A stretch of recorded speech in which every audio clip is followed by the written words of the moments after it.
খালি পায়ে কেউ উঠতে পারবে না, খালি পায়ে। রায়হান বলতেছে যে বাজান এখানে অনেক কষ্ট হবে, আমার রাসূলুল্লাহ এখানে 3 দিন ছিলেন, পাহাড় জায়গা করে দিয়েছে, একটু কষ্ট তো করব।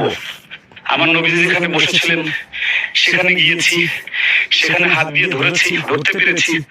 আমার জীবনের সর্বকিছু সবচেয়ে বড় পাওয়ার একটা বিষয় এখানে হয়েছে। এই দেখেন আশ্চর্য।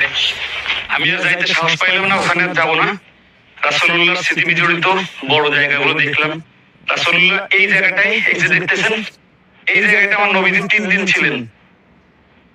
এই 6 ফিট বাই 5 ফিট এই জায়গাটা ফাঁক হয়ে যায় পাহাড়। রাসূলুল্লাহর মুজিজা বড় জায়গা এটা। আমরা এখানে এসেছি, আপনারা সবাই এখানে আসবেন। মহুদে আসলে ওদের ওই যারা হাজি হজ করতে আসেন তাদেরকে হাজি সাহেবরা এখানে আনে না সবাই। তো আপনারা